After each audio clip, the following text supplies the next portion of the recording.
मूकं करोति वाचालं पङ्गुं लङ्घयते गिरिं यत्कृपात्तमहं वन्दे परमानन्दमाधवं। सद्गुरुनाथ महाराज की जय। पुंडलीक वरदा हरी विठ्ठल, श्री ज्ञानदेव तुकाराम, संत श्री एकनाथ महाराज की जय। जय जय रघुवीर समर्थ।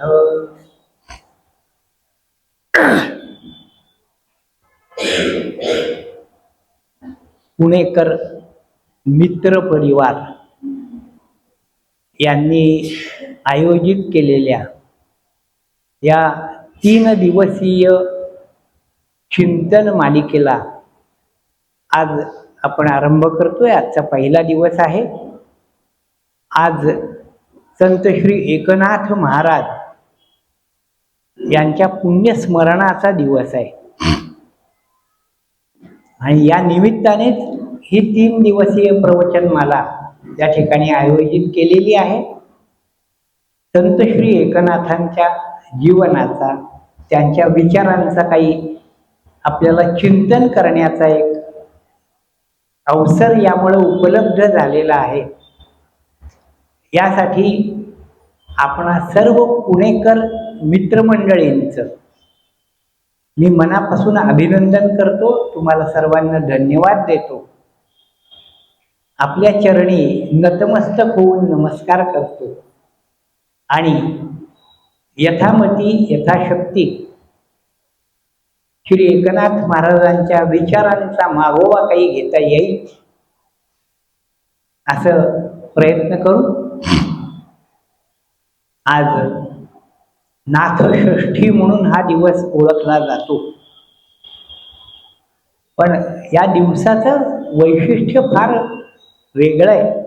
अन्य कोणाही संतांपेक्षा नाथ महाराजांच्या बाबतीतचं एक वैलक्षण्य म्हणून जर आपण विचार करायचा ठरवला तर आजच्या या दिवसापासूनच आपल्याला विचाराला एक वेगळी कलाटणी मिळते। संत श्री एकनाथ महाराजांचे सद्गुरू श्री जनार्दन स्वामी यांचा जन्म फाल्गुन वद्य षष्ठी या आजच्या दिवशी। त्यांना ब्रह्मस्वरूपाचा साक्षात्कार झाला फाल्गुन वद्य षष्ठी। नाथ महाराजांची आणि जनार्दन पंतांची पहिली भेट झाली फाल्गुन वद्य षष्ठी। जनार्दन स्वामींनी नाथांवरती पूर्ण कृपा केली आणि पैठण जवळच्या शूलभंजन पर्वतावरती नाथ महाराजांना दत्तप्रभूंचं सगुण रूपामध्ये दर्शन झालं फाल्गुन वद्य षष्ठी। आणि जनार्दन स्वामींनी देहत्याग केला फाल्गुन वद्य षष्ठी। इतक्या सगळ्या षष्ठींचा योग नाथ महाराजांनी साधला। त्यांनी अखेरचं कीर्तन केलं आणि त्यांनी आपल्या जीवनाचं प्रयोजन त्या कीर्तनामध्ये त्यांनी विशद केलं की धर्म बुडाला, धर्म मलिन झाला आणि या धर्माला पुनरुत्थान द्यावं, याची पुन्हा स्थापना करावी या हेतूने आम्ही जन्म घेतला असं त्यांनी त्या कीर्तनामध्ये फार छान पद्धतीनं मांडलं। कीर्तन झाल्यावरती ते चालत चालत पैठण गावाच्या जवळून वाहणारी जी गौतमी गंगा गोदावरी, या गोदावरी नदीच्या काठावरती आले। सगळे श्रोते त्यांच्या मागोमाग आलेले आहेत। नाथ भजन करत आले आणि भजन करता करता त्यांनी गौतमी गंगा म्हणजे गोदावरी नदीमध्ये प्रवेश केला. ते आत आत आत गेले गेले ते दिसेनासे झाले. लोकांनी शोध घेतला पण त्यांचा देह सापडला नाही. ते जणू जलरूप झाले, गंगेच्या प्रवाहाशी एकरूप झाले. तो दिवस हा आजचा फाल्गुन वद्य षष्ठीचा. आपल्याच सद्गुरूंच्या जीवनामध्ये ज्या एका तिथीचं महत्व अनन्यसाधारण आहे, त्याच तिथीची निवड नाथांनी केली आणि आपलं अवतार घेण्याचं प्रयोजन काय हे शेवटच्या कीर्तनामध्ये विशद करून त्यांनी आपला देह त्याग केला किंवा देह गंगेला समर्पित केला. असा हा सद्गुरू आणि शिष्य यांचं ऐक्य एका जनार्दनी असं त्यांचं प्रत्येक अभंग म्हणा किंवा ग्रंथाच्या अखेरीला त्यांनी जी नाममुद्रा उमटवलेली आहे ती एका जनार्दनी आपलं सद्गुरूंचं ऐक्य दर्शवणारी नाममुद्रा आणि त्याप्रमाणे पूर्णार्थाने सद्गुरूंशी ऐक्य पावलेले संत श्री एकनाथ हे सर्व संतांपेक्षा या एका गोष्टीमुळं वेगळे ठरतात. वैलक्षण्य त्यांचं इथं आपल्याला लक्षात येतं. असा आजचा हा अत्यंत परम पावन असणारा दिवस आणि या दिवशी नाथांचं काही पुण्यस्मरण करावं, त्यांच्या जीवनाचा काही अर्थ समजून घ्यावा, त्यांच्या विपुल ग्रंथ संपदे संदर्भातला काही विचार करता यावा, या दृष्टीनं नाथ षष्ठी निमित्त चिंतन वर्ग असं एक समर्पक नाव आजच्या या कार्यक्रमाला दिलं गेलं. फार मला नाव समजल्यावरच आनंद वाटला. नाथ षष्ठी याच्याबद्दल आपण आता पाहिलंच की ही षष्ठी ही किती परम पावन असणारी तिथी आहे. त्यामुळं या तिथीच्या दिवशी त्या नाथांच्या संदर्भामध्ये काही चिंतन करावं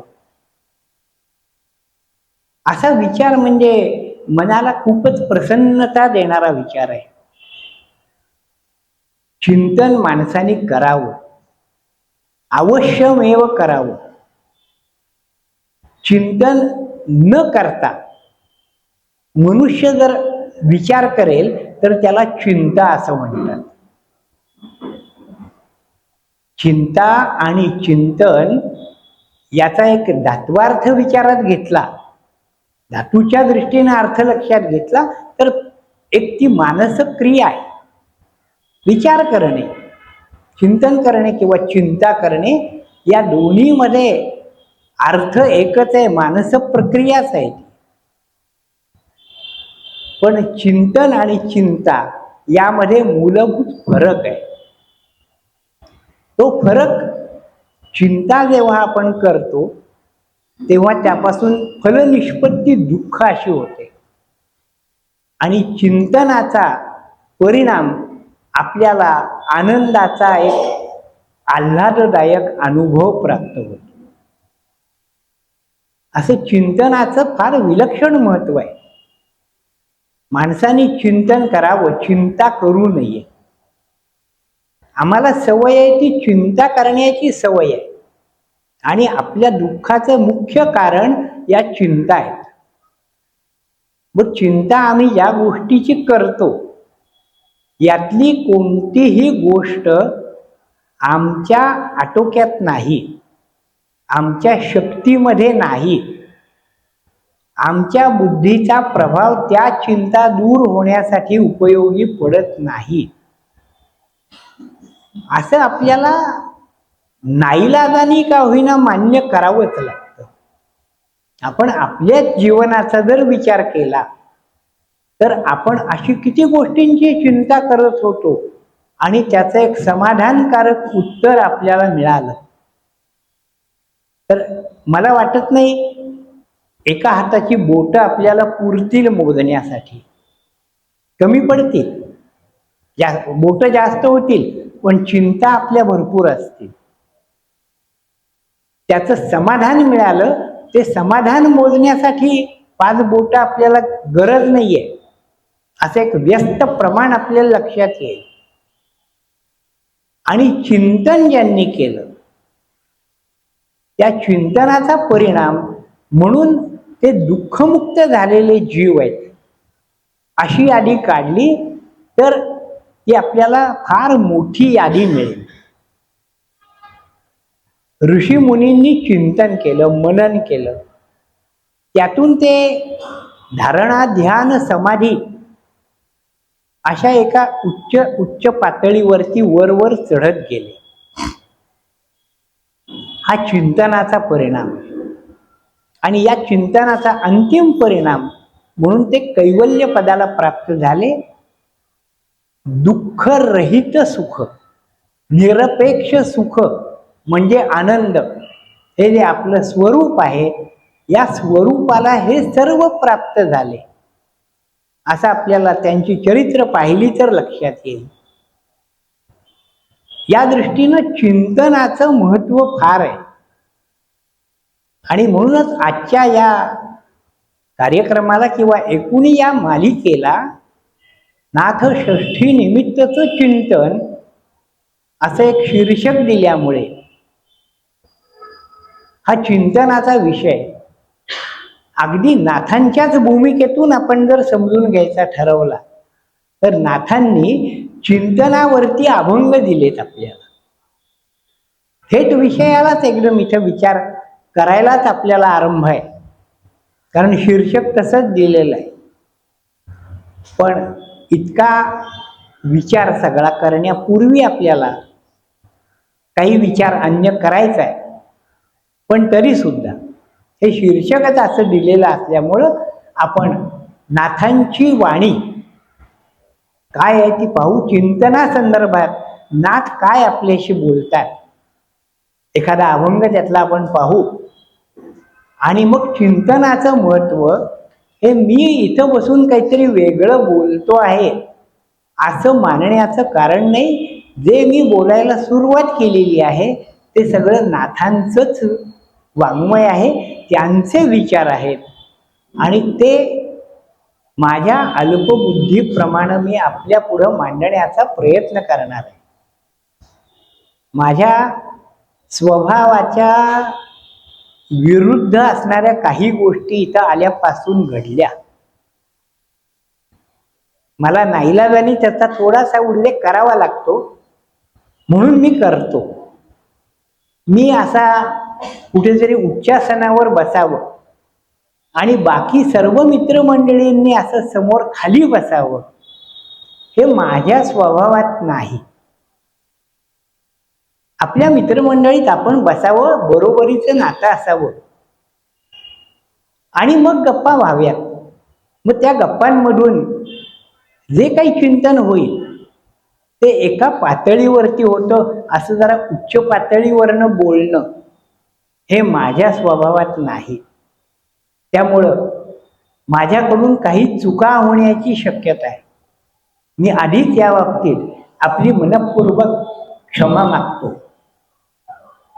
आपण सहकार्य करतच आहात. आपल्याकडून जी प्रेरणा मिळते त्या प्रेरणेतूनच बोललं जातं. माझी स्वतःची शक्ती काहीही नाही, मला बोलायला ती प्रवृत्त करत नाही. आणि म्हणून मला सर्वप्रथम आपण सर्वांनी जे स्वागत केलं मी ते आनंदाने स्वीकारलं. पण आपण बरोबरीनं हसत खेळत गप्पा मारत बसल्यासारखे एकत्र बसलो असतो, असा कोणताही एक औपचारिकपणा त्यात नसता तर मला जरा बोलताना एक मनावर दडपण आलं नसतं. पण आता मनावरती दडपण आलंय ते तुमच्या या वागण्यामुळे आलं. तुम्ही मला उगीच मोठं करून ठेवलं असं. ठीक आहे, सांगतो तर त्याने सांगतो. चिंतने तर सांगतो मी. म्हणून मी सुरुवातीलाच या गोष्टी बोलतो, पण तरी आपण प्रेमाने हे सर्व केलं. या प्रेमाचाही मी अतिशय आदराने स्वीकार करतो. माझी योग्यता इतकी नाही. माझ्याहून अनेक योग्य व्यक्ती या ठिकाणी आहेत, अभ्यास करणारे आहेत, चिंतन करणारे आहेत, आणि त्यांच्या पुढं मी असं काही बोलावं अधिकारवाणीनं अशी माझी योग्यता नाही. नम्रतापूर्वक आणि मनापासून ही गोष्ट मी आपल्या पुढं मांडतो. पण आपण मला बोलण्यासाठीच या ठिकाणी पाचारण केलंय, त्यामुळे मी बोलणार आहे. आणि चिंतन सर्वांनीच करायचंय. चिंतन कसं करावं, कशासाठी करावं, हे सगळं नाथ महाराजांनी आपल्या पुढं मांडलेलं आहे. आपण श्रवणद्वारा चिंतन करणार आहात आणि प्रगट बोलून चिंतन करणार आहे. पण या ठिकाणी चिंतनाचीच प्रक्रिया चालेल आणि चिंतनामुळे आपण सर्वजण चिंतामुक्त होऊ, दुःखमुक्त होऊ, असा विश्वास आजच्या या परमपावन अशा फाल्गुन वद्य षष्ठी म्हणजे नाथषष्ठी त्या निमित्ताने आपण पुढे मी प्रगट करतो. आणि चिंतना संदर्भामध्ये नाथ महाराजांनी जे विचार आपल्याला सांगितले ते मीनाताई आता वाचन करतील, आपण ते ऐकू. श्रीराम. चिंतने नाचत असे चिंता, चिंतने सर्व कार्य ये होता. चिंतने मोक्ष सायुज्यता, घर शोधित असे. ऐसे चिंतनाचे महिमान, तारिले अधम खळजन. चिंतने समाधान, प्राणी मात्र होत असे. चिंतने तुटे आधी व्याधी, चिंतने तुटत असे उपाधी. चिंतने होय सर्व सिद्धी, एका जनार्दनी चरणी. कितीतरी नाथ महाराजांनी आपल्या पुढं चिंतनाचं महत्व या ठिकाणी सांगितलेलं आहे. चिंतने तुटे आधी व्याधी. चिंतनामुळे आधी म्हणजे मनाचं दुःख आणि व्याधी म्हणजे शरीराचं दुःख हेही दूर होतं. असा चिंतनाचा परिणाम या ठिकाणी नाथ महाराज सांगतात. चिंतनामुळं शरीराचं दुःख, व्याधी, ज्याला आपण रोग म्हणतो, ते रोग चिंतनाने कसे काय दूर होतील? आम्हाला तर काहीतरी औषधोपचार करायला पाहिजेत, काहीतरी इंजेक्शन्स घेतली पाहिजेत, सलाईन तरी लावलं पाहिजे, एखादं शस्त्रक्रिया वगैरे, असे आम्हाला व्याधींवरचे उपाय माहिती आहेत. पण नाथ महाराज आपल्याला चिंतनाने व्याधी मुक्ती एक किती मोठा धीर देतात. आपल्या प्रत्येकाच्या आयुष्यामध्ये भयग्रस्तता आहे, प्रत्येक जीव भयभीतच आहे. भय कशाचं आहे तर अनेक प्रकारचं आहे. पण अध्यात्माच्या दृष्टीनं विचार करताना भय फक्त मरणाचं आहे, म्हणजे वियोगाचं आहे. हा देह मला कधीतरी सोडायचा आहे, माझ्या नातेवाईकांचा वियोग होणार आहे, माझ्या संपत्तीचा वियोग होणार आहे, नाश होणार आहे. ही आपल्या भयाची कारण आहे. आणि मनुष्य आयुष्यभर नित्य मरतो, प्रतिक्षणी मरत असतो, प्रतिदिनी मरत असतो. म्हणून हे मरणाचं दुःख याला महाभय म्हटलेलं आहे. व्याधीचा विचार करताना त्यात या भयाचा विचार मुख्य आहे. आणि हा भयाचा विचार म्हणजेच आधी म्हणजे मनाचा रोग आहे.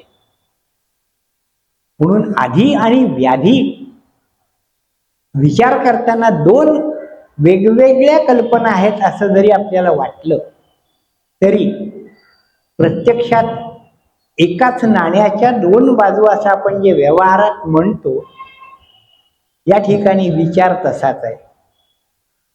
म्हणून यावरती उपाय नाथ महाराज एकच सांगतात, चिंतन. इतकं चिंतनाचं महत्व आहे. आणि आपल्याला 3 दिवस चिंतन करायचंय.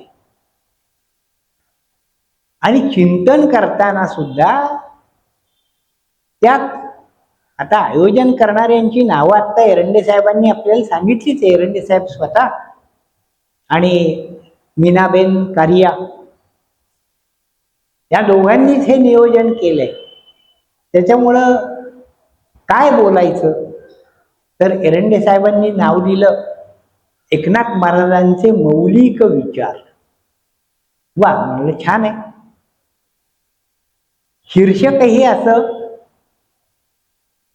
आपणाकडूनच आलं, आपणा सर्वांच्या वतीनं ते एरंडे साहेबांच्या मुखातून बाहेर पडलं. या दोघांचे प्रयत्न जे आहेत याला आपणा सर्वांचा पाठिंबा सहकार्य असल्यामुळं सगळी प्रेरणा आपल्याकडूनच आहे. त्यामुळे या आपणा सर्वांच्याच माध्यमातून ही प्रेरणा, मौलिक विचार, आणि ते नाथ महाराजांचे, तर या मौलिक विचाराच्या दृष्टीनं आपल्याला नाथ महाराजांचं जीवन, त्यांचं साहित्य याचा काही मागोवा घेता येतो का, असा आपण एक प्रयत्न करायचा आहे. यासाठी हे विचार आधी मौलिक आहेत असं आपल्याला माहिती आहे. आपणच तसं शीर्षक दिलंय. तर मौलिक आहेत म्हणजे काय आहेत? मूल्य कशावर ठरतं? मूल्य हे वस्तूच्या उपलब्धीवरती ठरतं. वस्तूची आपल्याला किती गरज आहे याच्यावरती ठरतं. आपल्याकडं मूल्यांकन करताना या 2 बाबींचा विचार प्रामुख्याने केलाच जातो, की आपल्याला त्याची गरज किती आहे. ती आपल्याला एकट्यालाच आहे का ती अनेक लोकांना आहे. अनेक लोकांना एकाच वस्तूची जर गरज असेल तर ती अनेकांना उपलब्ध होत नाही. आणि मग ती उपलब्ध होत नसल्यामुळे तिचं मूल्य वाढतं.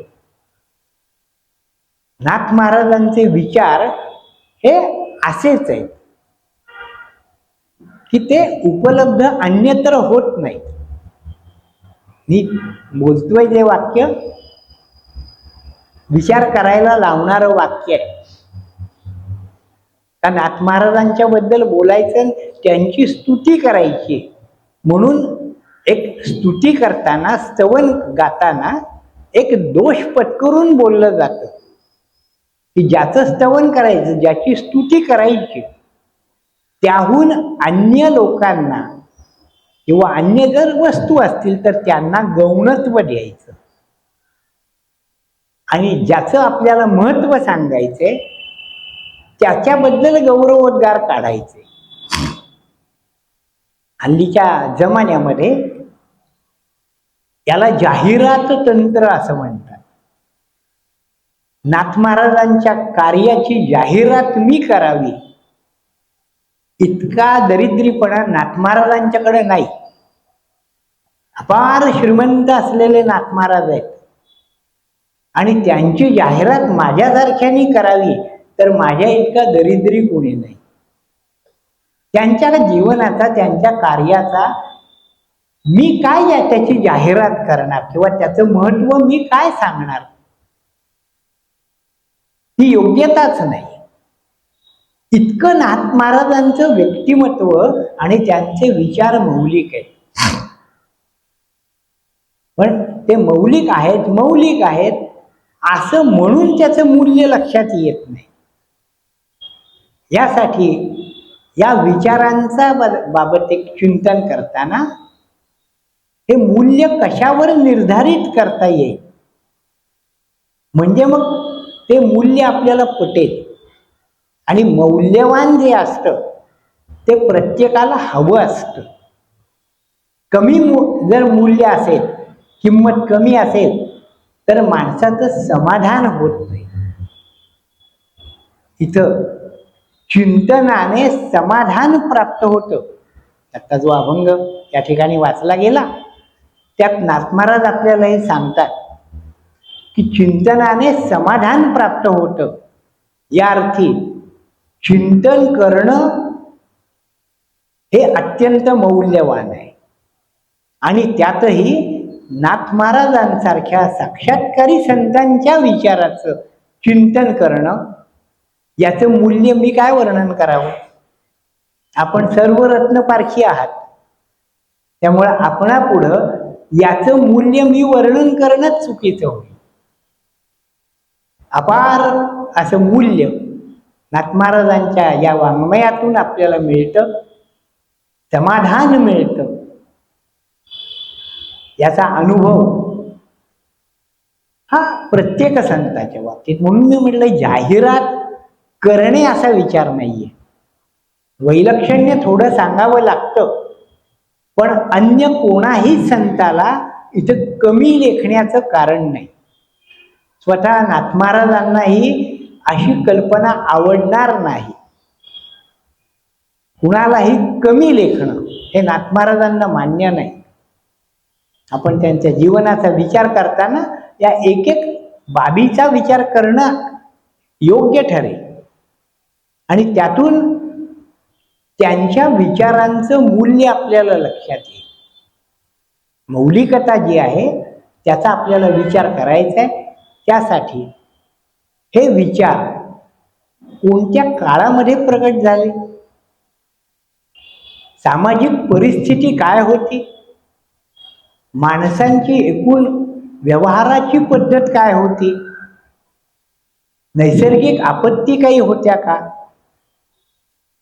अन्य काही मानवनिर्मित संकट होती का, अशा सर्व बाबींचा विचार करताना मग नाथ महाराजांच्या विचारांचा एक आपल्याला योग्य तो अधिकार आहे नाथ महाराजांचा, हा आपल्याला लक्षात येईल. इथं विचार करताना यासाठी नाथ महाराजांचा कालावधी कोणता होता. आता इथं चरित्र म्हटलं की म्हणजे मग त्यांचा जन्म किती साली झाला, त्यांची मुंज किती साली झाली, त्यांचं लग्न किती साली झालं, त्यांना मुलं कधी कधी झाली वगैरे तपशील तारीखवार त्याची नोंद, अशा पद्धतीनं त्यांचं चरित्र किंवा तो इतिहास हे सांगण्याचा अधिकार मला नाही. माझा अभ्यास त्या दृष्टीनं कधीही नाही. मी इतिहासाच्या दृष्टीनं एक विद्यार्थी आहे. आधीच मी आपलं कबूल करून टाकतो, म्हणजे आपल्या माझ्याकडूनच्या अपेक्षा ज्या आहेत त्या जरा एक कंट्रोलमध्ये राहतील. की माझ्याकडून या प्रकारच्या सनावड्या नाही मिळणार आपल्याला. यात माझी स्वतःची कमतरता आहे, आधी मी आपल्या पुढे कबूल करतो की या पद्धतीचा एक सनावळ्या घुकून पाठ करणे असं मला आयुष्यात कधी जमलेलं नाही. मला त्याचा अत्यंत कंटाळा. आणि दुसरी बाजू दोष आधी मुख्य स्वतःकडे घेऊन मी बोलतोय, पण दुसरी बाजू तितकीच महत्वाची आहे की असे जे सत्पुरुष होऊन गेले यांचा नक्की कालावधी कोणता याविषयी तज्ज्ञांमध्ये तरी कुठे एकमत असतं. शिवाजी महाराजांच्या जन्मतिथीबद्दल अजून वाद चाललेत आणि 3-3 शिवजयंती आपण साजऱ्या करतोच की. आपल्याला काही नवीन नाहीये त्या गोष्टी. म्हणून मला त्या प्रांतात शिरायचं नाहीये. ते आकडे मला सांगता येणार नाहीत, मी तसा प्रयत्न करणार नाही. नाथ महाराजांच्याच बाबतीत बोलायचं म्हटलं तर त्यांच्या जन्मतिथीविषयी दुमत आहेच आहे. त्यांचं आयुर्मान किती होतं, कोण म्हणतं 64 वर्ष, कोण म्हणतं 66 वर्ष, कोण म्हणतं 76 वर्ष. हे नक्की किती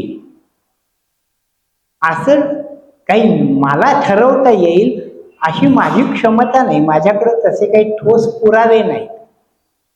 मी काही त्यांच्या आधी जन्मलेला नाही आणि नाथ महाराजांच्या अवतार कार्याच्या समाप्तीनंतरही मी होतो, म्हणून मी त्यांचं जीवन स्वतः समक्ष पाहिलेलं आहे असं म्हणणं म्हणजे आपण सर्व उठून झालीच. त्यावेळी हा काय वेड्यासारखं बोलायला लागला. कुणाचाच विश्वास बसणार नाही या गोष्टीवर. पण तरी सुद्धा आपल्याला काही इतिहास ढोबळ मानाने माहिती आहे आणि याच एका गोष्टीचा आधार घेऊन काही गोष्टी, काही घटना या आपल्या पुढे मी मांडेल. आपण त्यावरती विचार करा, चिंतन आपणही करणार आहात. मी बोलून करतोय हे सुरुवातीपासूनच मी आपल्या पुढे मांडलेलं आहे. त्यामुळं विचार करताना, सुरुवात करताना तुकाराम महाराजांच्या शिष्या असलेल्या बहिणाबाई पाठक, कारण बहिणाबाई म्हटलं की दोन नाव आहेत. एक जळगावच्या बहिणाबाई चौधरी आपल्याला सर्वांना ज्ञात आहेत. अरे संसार संसार वगैरे आपल्याला माहिती असलेले आहे. आणि बहिणाबाई पाठक त्या तुकोबांच्या अनुग्रहीत असलेल्या तुकाराम महाराजांच्या शिष्या या खानदेशातल्या आहेत. त्यांचा एक अभंग आहे. तो अभंग आधारासाठी इथं घेतो आणि मग कालावधी आणखीन एकूण विचारांचं मूल्य या दृष्टीनं जे माझं मत आहे ते मी मांडण्याचा प्रयत्न करतो. बहिणाबाई म्हणतात, संत कृपा झाली इमारत फळा आली. संत कृपा झाली इमारत फळा आली. ज्ञानदेवे रचिला पाया उभारिले देवालया. ज्ञानदेवे रचिला पाया उभारिले देवालया. नामातयाचा किंकर तेने विस्तारिले आवार. नामातयाचा किंकर तेने विस्तारले आवार. तुका झाला से जनार्दन एकनाथ स्तंभ दिला भागवत. जनार्दन एकनाथ स्तंभ दिला भागवत. तुका झाला से कळस भजन करा सावकाश. चार संतांचा उल्लेख बहिणाबाई या अभंगात करतात. हे मंदिर उभं राहिलं, देवालय उभं राहिलं, त्या देवालयाचा पाया ज्ञानेश्वर माऊलींनी घातला. त्या मंदिराचा प्रसार प्रचार विस्तार हा नामदेवरायांनी केला. पण त्या मंदिराला आधारभूत असा जो स्तंभ आहे, खांब आहे, हा एक खांबी मंदिर आहे. तो खांब म्हणजे नाथ महाराज आहेत आणि या मंदिराचा कळस म्हणजे तुकोबा आहेत. आता या मंदिरामध्ये सावकाश बसून भजन करा. भजन करा म्हणजे भक्ती करा. पण या ठिकाणी बहिणाबाईंनी ज्ञानदेवांपासून विचाराला सुरुवात केली. पाया काय आहे आणि त्या पायावरती इमारत उभी राहताना त्याला मुख्य आधार नाथ महाराज आहे. मग तो पायाभूत विचार आहे. एकदम काही तो खांब कुठनं तरी उपटला उभा राहिला असं नाहीये. तो पायाभूत विचार आहे, तो माऊलींच्याकडून आला. त्यामुळं काळाचा विचार करताना ज्ञानेश्वर माऊलींचा काळ, त्यानंतरचा मग अज्ञात असलेला काळ, त्यानंतर नाथांचा उदय आणि मग नाथांची परंपरा पुढं कशी चालली, इतका सगळा विचार केल्याशिवाय नाथांच्या विचाराचं मूल्य आपल्याला लक्षात घेता येत नाही. ज्ञानेश्वरांचा काळ काय आहे, त्यावेळची परिस्थिती काय आहे, किंवा त्याही आधीचा जो काळ आहे हा कसा आहे. एक अत्यंत ऐश्वर्याचा असा काळ आहे. ज्ञानेश्वर महाराजांचा पूर्व काळाचा जर विचार केला तर अत्यंत ऐश्वर्याचा काळ आहे. काय काय त्या काळामध्ये नव्हतं. सोन्याचा देश, जिथं सोन्याचा धूर निघतो असं म्हटलं जायचं, असा भारत देश होता. त्याच्या सीमा आत्तासारख्या संकुचित झालेल्या नव्हत्या, खूप विस्तारलेला होता. इराण, अफगाणिस्तान वगैरे संपूर्ण प्रदेशाला भारतवर्ष म्हणून ओळखलं जायचं. असा एका धर्माच्या, वैदिक सनातन धर्माच्या छत्राखाली, अंमलाखाली असलेला हा प्रदेश होता. किती वैभव संपन्न. वैभव संपन्नतेची जी लक्षणं, ती सर्व लक्षणं त्या काळात आपल्याला पाहता येतात.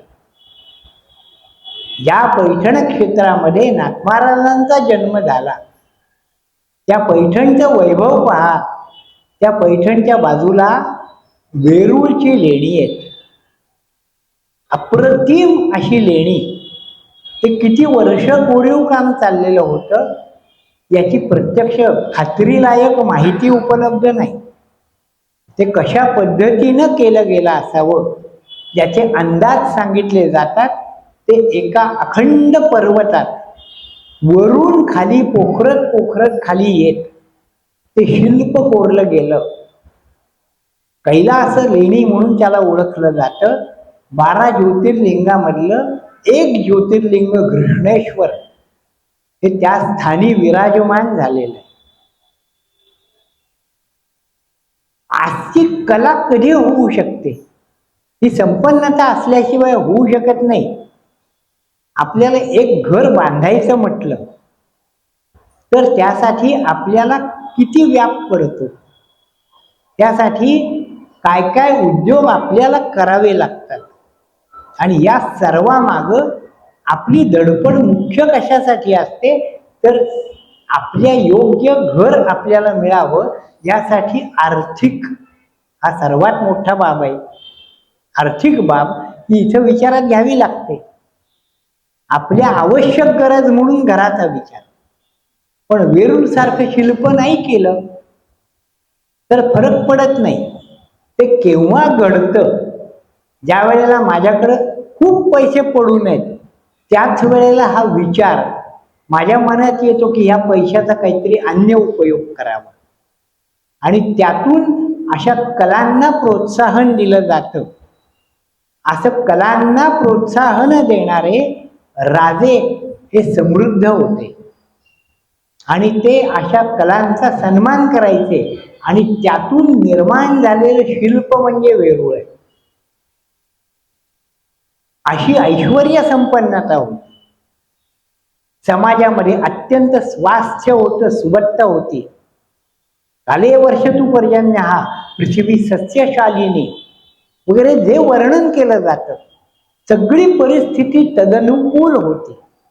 पाऊस वेळच्या वेळेला पडत होता. दुष्काळाचा फटका फारसा कुठं त्यावेळेच्या इतिहासात नोंद नाही.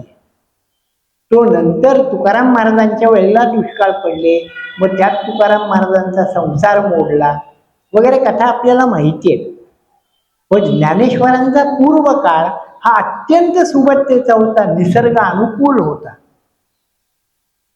सर्व दृष्टीने अनुकूल होता. सामाजिक स्वास्थ्य उत्तम होतं, शरीराचं स्वास्थ्य उत्तम होतं, रोगराई असे प्रकार त्यावेळेला फारसे नव्हते. असा सर्व दृष्टीनं संपन्न असलेला तो काळ. आणि अशा काळामध्ये ज्ञानेश्वरी सारखं भगवद्गीतेचं चिंतन करणारं तत्वज्ञान प्रगट झालं. हे स्वास्थ्य असल्यामुळे झालं. कारण त्यानंतरच्या काळाचा विचार जर आपण केला तर ज्ञानेश्वर महाराजांचे ज्ञानेश्वरीचे विचार किंवा तत्कालीन असणारे संतांचे विचार हे पुढच्या 250-300 वर्षामध्ये लोप पावलेले होते. ते लोकांना आठवत नव्हते. कारण ज्ञानेश्वर महाराजांच्या समाधीनंतर जी परिस्थिती संपूर्ण भारतवर्षामध्ये उत्पन्न झाली, महाराष्ट्रात उत्पन्न झाली, ती परिस्थिती फार अनन्यसाधारण होती. त्याचे चटके आजपर्यंत आपल्याला जाणवत आहेत.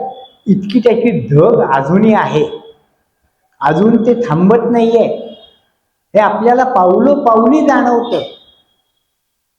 इतकी विलक्षण आग त्यावेळेला महाराष्ट्रात उसळली, महाराष्ट्र पेटला. असा ज्ञानेश्वर महाराजांच्या नंतरचा काळ आहे. पण त्या आधीचा हा जो काळ आहे, हा अगदी सोन्याचा धूर निघणे याच एका प्रचारामध्ये त्याचा भाव आपल्याला लक्षात येईल. आणि या सोन्यासाठीच टोळधाडी आल्या, अत्यंत क्रूरपणाने. आणि नास्तिकता, मूर्तिभंजकता हा एक कोणत्या प्रकारचा मानसिक विकार आहे, आजही संशोधनाचा विषय आहे. याच्यावरती कोणी संशोधन करतं की नाही माहिती नाही, पण हा खरोखर संशोधनाचा विषय आहे की अशा प्रकारचे मूर्तिभंजक हे कसे काय उत्पन्न होतात. एखाद्या गोष्टीविषयी मतभेद असू शकतात. मूर्तिपूजा आम्ही मानत नाही, ठीक आहे, नका मानू. आपल्या वैदिक परंपरेमध्ये षड्दर्शनांचा विचार येतो. सांख्य, न्याय, वैशेषिक वगैरे आपल्याला दर्शनं माहिती आहेत. ही सर्व दर्शनं किंवा हे दर्शनकार हे प्रत्येक जण मूर्तिपूजक नाहीयेत. काही जण निरीश्वरवादी आहेत, ईश्वर सुद्धा मानत नाहीत.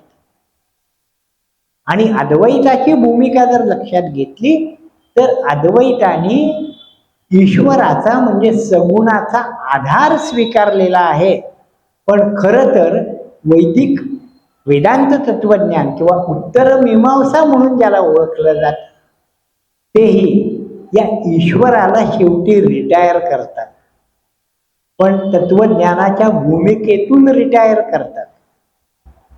नाहीतर ईश्वराला रिटायर करा असं म्हणण्याची हल्ली एक फॅशन आहे. तिला आपल्याला माहिती आहे, आपल्या समोर रोज घटना घडत आहेत, त्यामुळं त्या सांगण्याचं मला काही कारण नाही. म्हणून ज्ञानेश्वर महाराजांच्या काळात ती सुबत्ता होती आणि अशी संपत्ती अतोनात साठली की त्याचे काही काही दुष्परिणाम होतात. त्यातून विषमता वाढते. ज्ञानेश्वर महाराजांचा विचाराचा मागोवा त्यांनी पाया म्हणून जो घातला असं बहिणाबाई आपल्याला सांगतात. तो विचारांचा पाया काय आहे, तर ही जी परिस्थिती त्यावेळेला होती त्यातून काही विकृती निर्माण झाल्या. ज्यांच्याकडे पैसा आहे ते अत्यंत श्रीमंत, अत्यंत विलासी, आणि ज्यांच्याकडे पैसा नाही तो नाही म्हणजे किती नाही तर एक वेळेला 2 घास अन्न सुद्धा मिळेल की नाही इतकी भ्रांत, इतकी विषमता समाजामध्ये होती.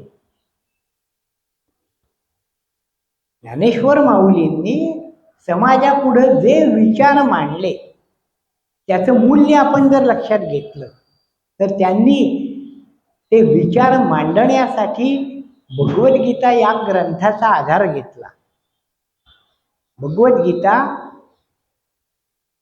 हे प्रकरण महाभारत या 1.25 लाख रचना ज्याची आहे त्या 1.25 लाख श्लोकांमधून 700 श्लोकांचं एक भगवद्गीता नावाचं प्रकरण आहे.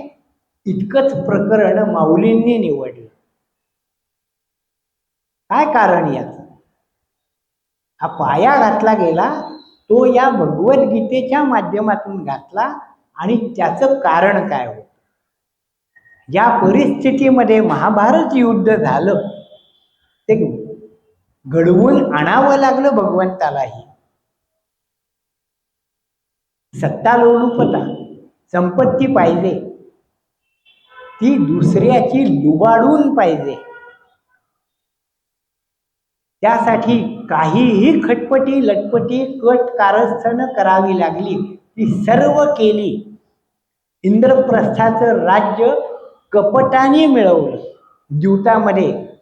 आणि नुसतं राज्य मिळवलं नाही, माणसांचा सुद्धा व्यवहार झाला स्त्रीचा व्यवहार झाला. हा स्त्रीचा व्यवहार अत्यंत निंदास्पद अशी समाजातली एक गोष्ट आहे. स्त्रियांना समानता असा विचार आपण आत्ता बोलतो, आपल्याला आत्ता ते स्वातंत्र्य आहे, पण ही स्वतंत्रता ज्या काळामध्ये नाकारली गेली, भर सभेमध्ये एका स्त्रीची विवस्त्र करून विडंबना करण्याची कल्पना डोक्यात आली, पुढची यावनी सत्ता या प्रकारच्या विकारातून बळावलेली आहे. अशी आपल्याला महाभारताच्या विचाराची संगती आतापर्यंतच्या या प्रवृत्तीशी जोडता येते. आणि यासाठी या संघर्षातून ही विषमता उत्पन्न होते. अख्खं राज्य कपटाने घेतलं, युद्ध संपलं, 12 वर्षांचा वनवास आणि 1 वर्षाचा अज्ञातवास अशी शिक्षा ठरवण्यात आली आणि त्यानंतर तुमचं राज्य तुम्हाला परत मिळेल असं आश्वासन दिलं गेलं. पण त्या वनवासाच्या काळात, त्या अज्ञातवासाच्या काळामध्ये काय काय उद्योग केले, आत्ता काही मला तो महाभारताचा विषय आपल्या पुढं मांडायचा नाही. आपल्याला सर्वांना माहिती असलेला भाग आहे, त्यामुळं या सर्व कथा माहिती आहेत आपल्याला. हे सगळं कशासाठी? तर सगळा हा 13 वर्षाचा अत्यंत वाईट असा काळ भोगून संपवला. आता राज्य आमचं आम्हाला परत द्या. जो काही तह झालेला होता, ठरलेलं होतं, त्याप्रमाणे मागणी केली. पण सत्ता लोलुपता, संपत्तीची हाव ही किती भयानक, ते नाकारलं. 5 गावं नव्हे तर एका सुईच्या अग्रावर मावेल इतकी भूमी सुद्धा देणार नाही असा निर्धार बोलला गेला. अन्याय, अशा संपत्ती ज्यांच्याकडं आहे, सत्ता ज्यांच्याकडं आहे, ज्यांच्याकडं बल आहे, त्यांनी इतरांवर असे अन्याय करावे, अशी परिस्थिती या सुबत्तेच्या काळात उत्पन्न होते. ज्ञानेश्वर माऊलींच्या आधीचा सुबत्तेचा काळ आहे, पण ही इतकी विषमता होती. माणसाला पारखा होणे म्हणजे काय?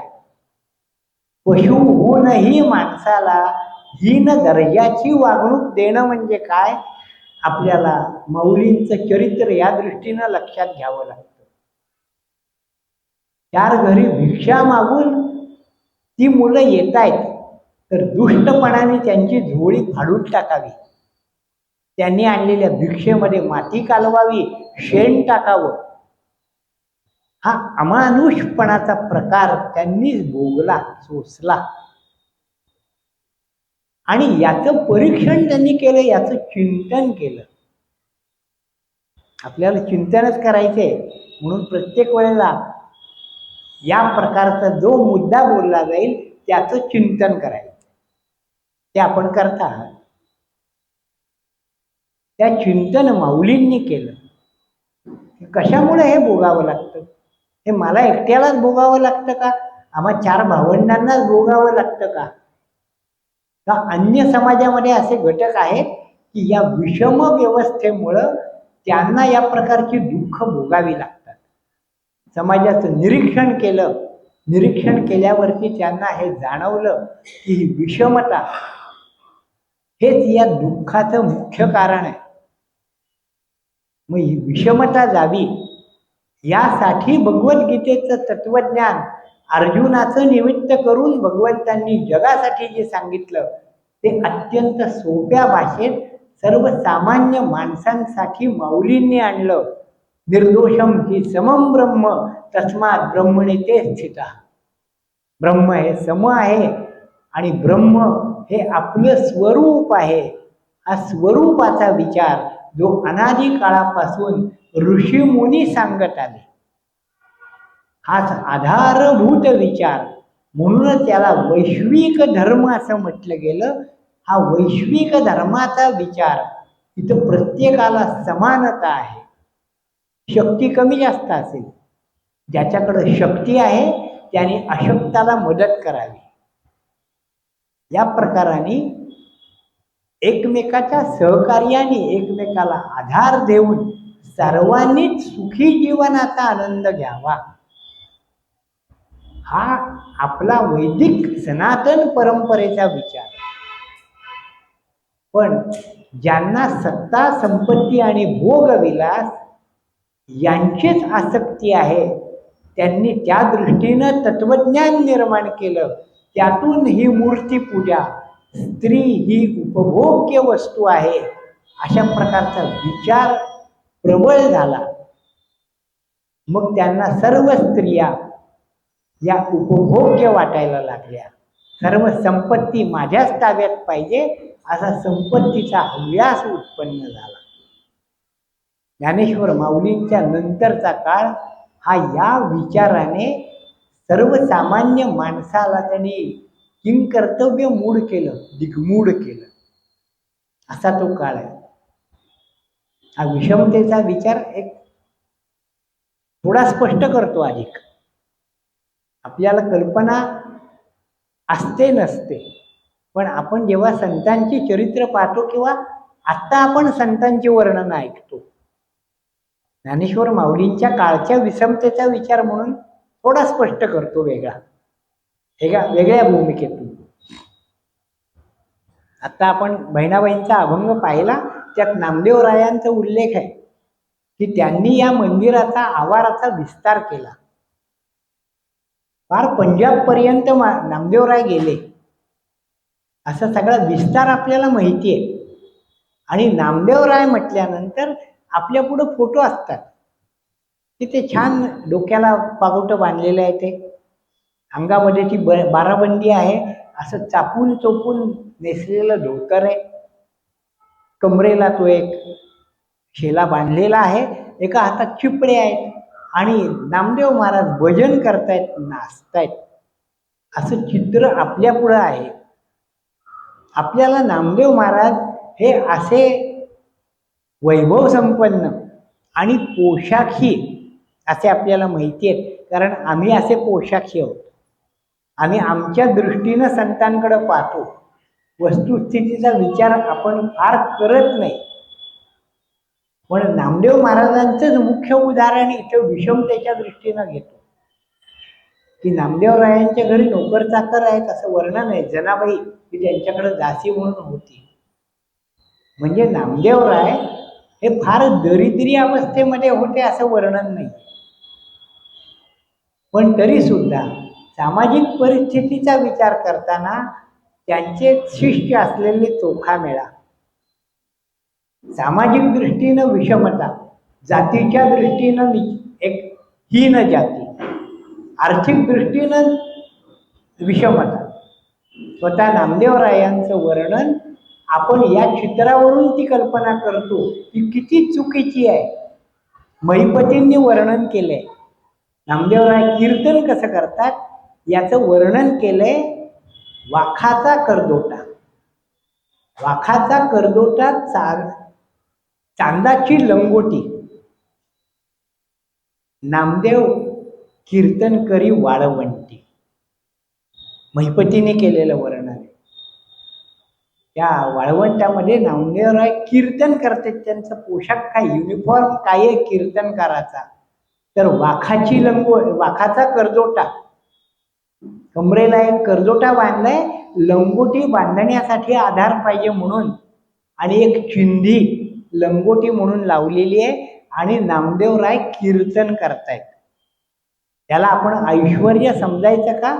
आणि नामदेवरायांचा जो फोटो आपल्या पुढे सध्या दिसतो, असे नामदेवराय त्या काळी नव्हते. ही सामाजिक विषमता लक्षात यावी यासाठी महिपतींचं केलेलं हे वर्णन आपल्या पुढे ठेवलं. चोखोबा वगैरे आपल्याला माहिती आहेत सर्व. संतांचा एकूण विचार केला तर नाथमहाराजांच्या पेक्षा एक वैलक्षण्य असं आहे की बहुतेक सर्व संत हे दरिद्रीच आहेत.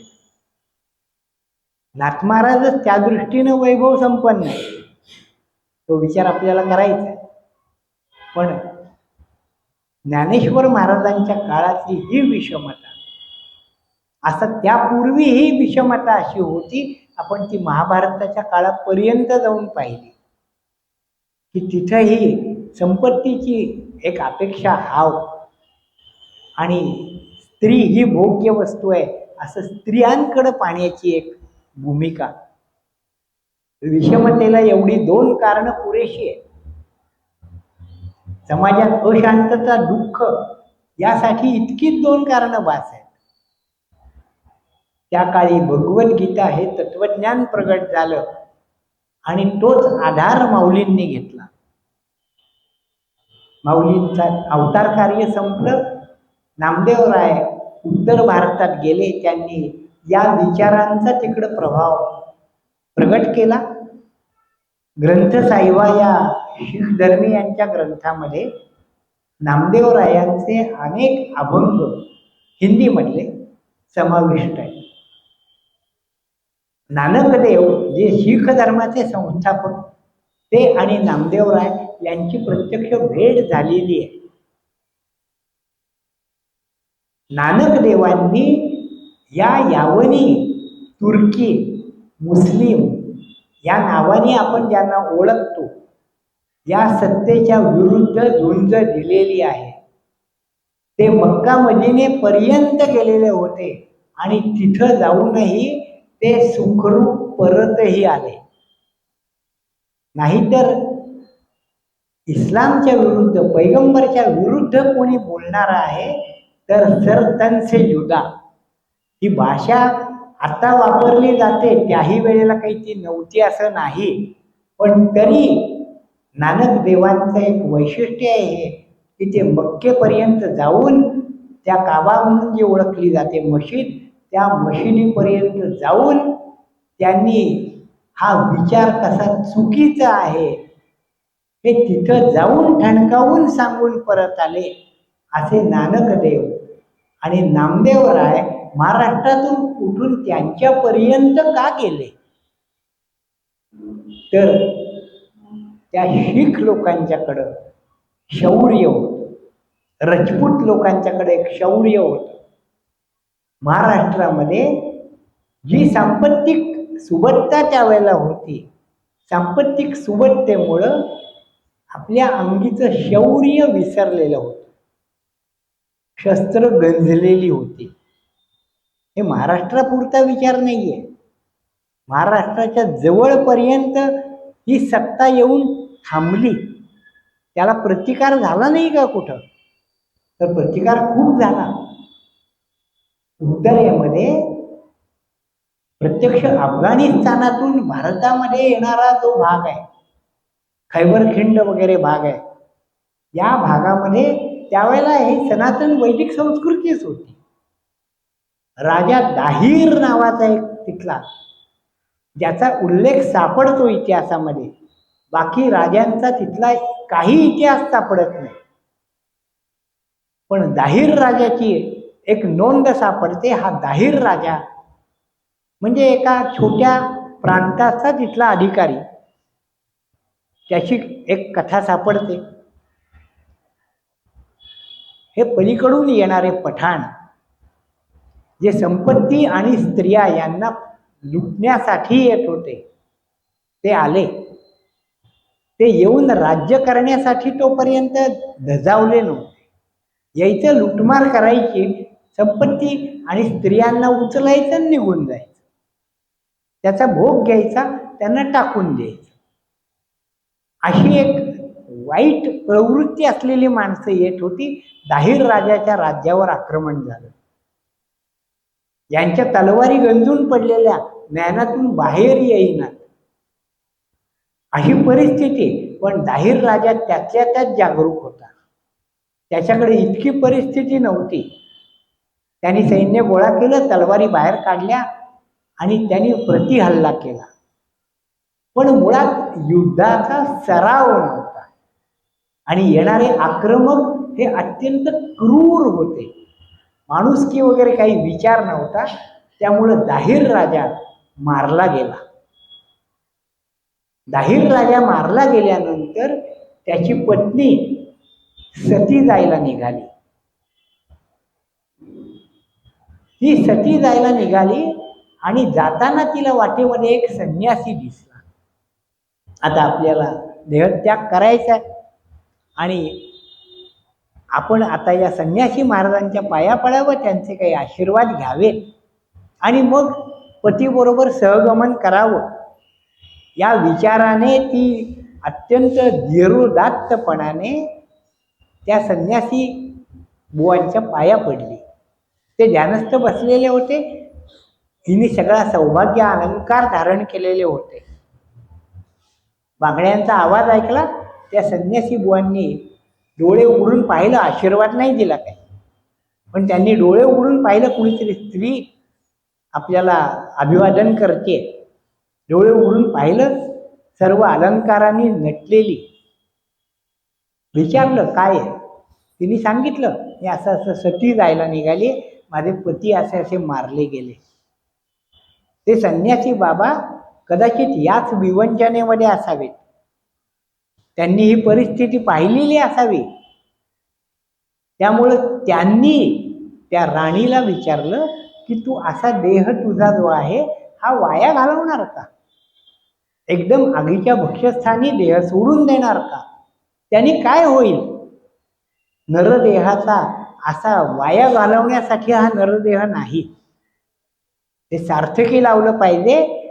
आपलं जे वैदिक तत्वज्ञान आहे, ज्याच्या रक्षणासाठी तुझा पती या युद्धामध्ये धारातीर्थी पडला, तू त्या पतीच्या मागोमाग जायचा विचार आहे ना, तर घे त्याची तलवार हातामध्ये आणि जा युद्धाला सामोरी. युद्धात शत्रूच्या हातून मर. मेल्यावर देहाचं जे व्हायचंय ते होईल, पण स्वतःच्या हाताने असा अग्नीमध्ये देह देऊ नको. हा विचार त्या संन्यासी बाबांनी त्या पतिव्रतेला सांगितला. ती पेटून उठली.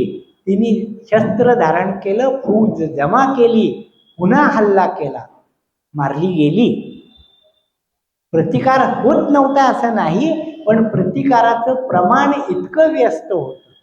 एक नोंद सापडते, बाकी कुणी प्रतिकार केला नाही. इतके क्रूरपणाने हल्ले होत होते आणि ते महाराष्ट्रापर्यंत आले. नामदेवराय त्या प्रांतात पुढं का गेले? ते आपल्यापर्यंत येण्यापूर्वी हे जे तिकडचे लढवय्ये आहेत यांना जागं करावं, यांचं सहाय्य घ्यावं, म्हणून ते पुढे गेले. अशी जर एक संगती आपण लावली तर आपण मला प्रश्न विचाराल की मग हे संत होते का योद्धे होते? असा प्रश्न आपल्याला पडणं स्वाभाविक आहे. पण आपण गल्लत करतो विचारांची ती इथंच करतो की संत म्हणजे ते टाळकुटे आणि योद्धे म्हणजे फक्त राज्यकारभार करणारे राजकारणी. अशी आपली चुकीची समजूत आहे. असं मानण्याचं कारण नाही. म्हणून ऋषीमुनींपासूनचा विचार सांगणारं रामायण महाभारत हे आपले आदर्श ग्रंथ आहेत. रामचंद्रांना शस्त्रविद्या देणारे विश्वामित्र, अगस्ती, अत्री हे सगळे ऋषी आहेत, कुणी योद्धे नाही आहेत, विश्वामित्राचा अपवाद सोडला तर. पण रावणाचा वध ज्या पितामह अस्त्राने केला ते अस्त्र देणारे अगस्ती ऋषी आहेत. ती गरज आहे. विनाशायचे दुष्कृताम हे जर ईश्वरी कार्य आहे तर त्यासाठी शस्त्र धारण करणं हे ईश्वराचंच कार्य आहे असं आपली वैदिक परंपरा सांगते. पण सुखलोलुपतेमुळं ज्ञानेश्वर महाराजांच्या पूर्व काळात या सगळ्या तत्वज्ञानाचा विसर पडला होता. ते केवळ उपभोगात रमलेले होते, विलासीपणामध्ये रमलेले होते, आर्थिक सुबत्ता होती. आणि म्हणून माऊलींना याच विचारांचा पाया या वैष्णव मंदिरासाठी घालणं योग्य वाटलं. किती मागचा भूतकाळाचा विचार आणि किती दूर पल्ल्याचा भविष्याचा विचार आहे. असा काळाचा विचार केला तर आपण एका वक्त्याच्या भूमिकेतून असं बोलू शकतो. पण संतांच्या भूमिकेतून हे आपलं मूल तत्व आहे. याला वैदिक धर्माचं मुख्य सूत्र म्हणून मानलं गेलं. ते मुख्य सूत्र एकच आहे आणि ते सार्वकालिक आहे, त्रिकाला बाधित आहे. ते सच्चिदानंद या नावाने सांगितलं जातं. त्यामध्ये परित्राणाय साधूनाम विनाशाय दुष्कृताम, आणि यालाच धर्मसंस्थापना असं म्हणतात. धर्मसंस्थापना म्हणजे गळ्यात जानवं घालणं, शेंडी वाढवणं आणि स्नान संध्या करणं, देवपूजा करणं, सहस्त्र भोजन करणं, याला धर्म म्हणत नाहीत. असे विचार सांगणारे संत हे माऊलींच्या नंतर माऊलींनी जेव्हा हा गीतार्थ लोकांना समजून दिला तेव्हा त्या काळातले सर्व संत या विचाराने भारावलेले होते. पण प्रत्यक्ष ईश्वरी संकेत काय आहे हे ओळखणंही गरजेचं असतं.